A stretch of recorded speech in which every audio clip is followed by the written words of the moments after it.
তোমরা সবাই কেমন আছো? আসো আমরা আজকে আমাদের নির্ধারিত পাশে যাই। আজকে বাংলাদেশ এবং বিশ্ব পরিচয়ের চতুর্দশ অধ্যায় বাংলাদেশের পরিবার কাঠামো ও সামাজিকীকরণ, এই অধ্যায় নিয়ে আমরা আলোচনা করব।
আমরা প্রথমেই পরিবার সম্পর্কে জেনে যাই। পরিবার মূলত একটি সামাজিক সংগঠন। তুমি যেখানে বাস করছো সেটাও একটা পরিবার। এই পরিবার প্রথা প্রাচীনকাল থেকেই চলে আসছে এবং অদ্যাবধি চলমান আছে। পরিবার বলতে মূলত আমরা বুঝি যেখানে মা বাবা ভাই বোন সবাই মিলেমিশে একত্রে বসবাস করে, সেটাই আমাদের একটা পরিবার। এখন এই পরিবার বিভিন্ন দেশে বিভিন্নভাবে চলমান রয়েছে।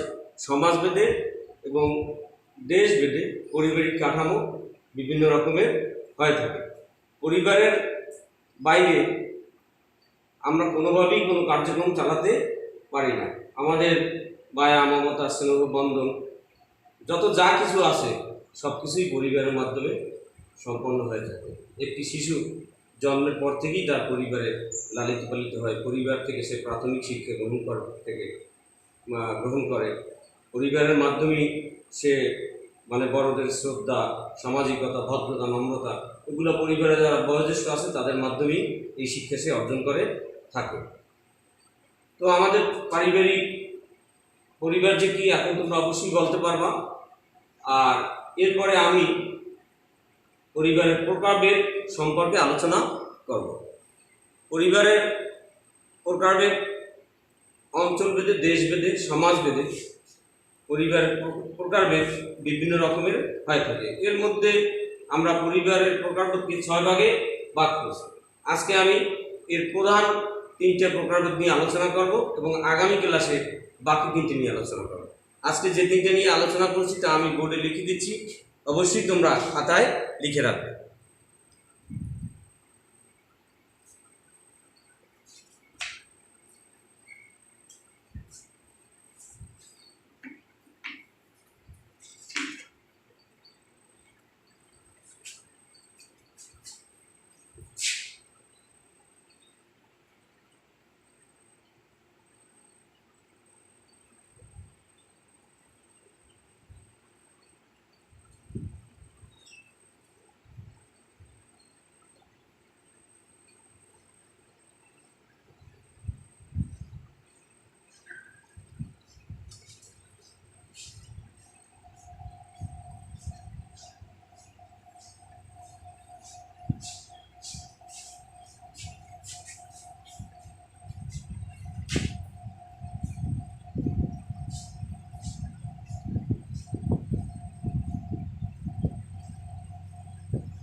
প্রথম স্বামী স্ত্রীর সংখ্যার ভিত্তিতে পরিবার।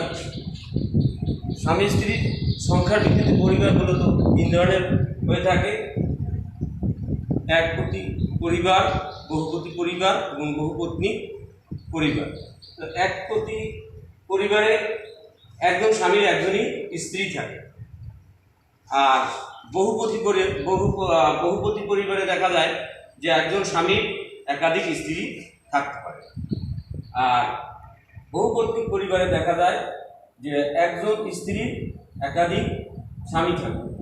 এই পরিবারটি সাধারণত তিব্বতে দেখা যায়, এছাড়া ভারতের মালগড়ে এই পরিবারটি দেখা যায়, এছাড়া আর কোথাও দেখা যায় না। এরপর 2 নম্বর হচ্ছে কর্তৃত্বের ভিত্তিতে পরিবার।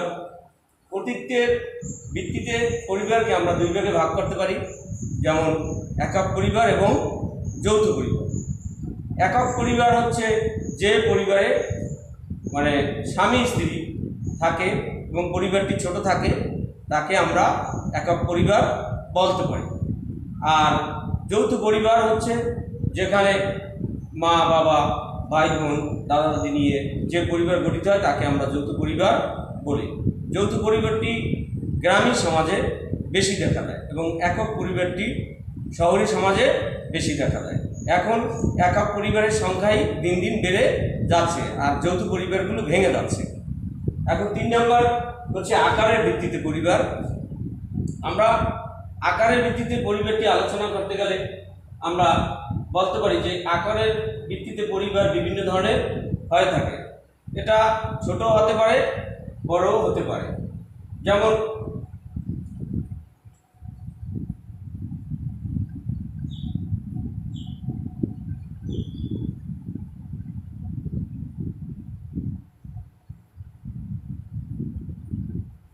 এই কর্তৃত্বের ভিত্তিতে পরিবারে আবার একটু আলোচনা আছে যে যেখানে যে মানে পিতৃতান্ত্রিক পরিবার এবং মাতৃতান্ত্রিক পরিবার।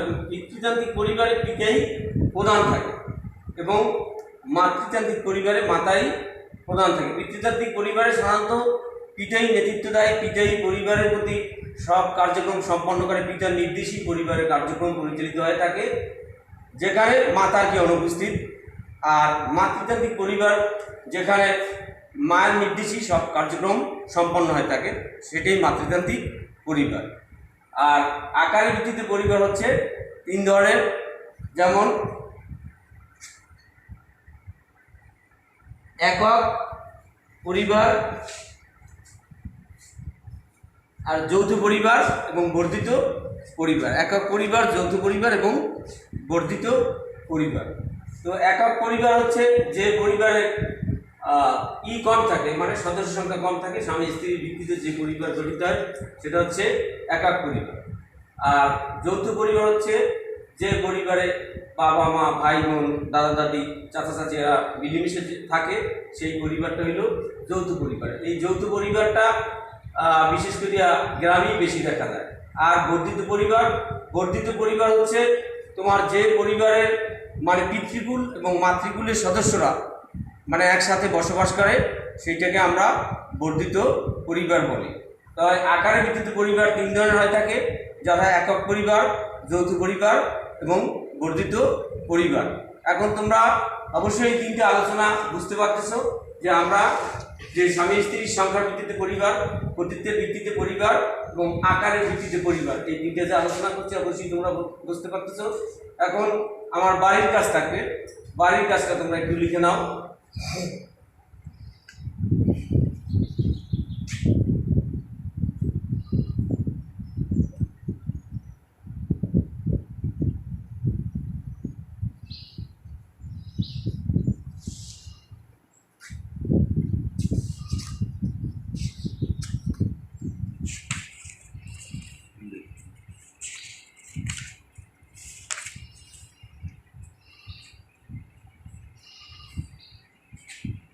আমাদের সমাজ ব্যবস্থায় লেখো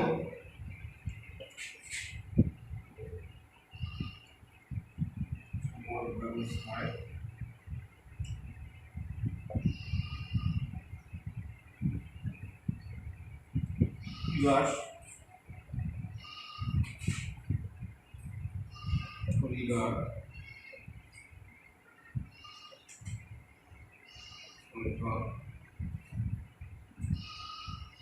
থাকার কারণ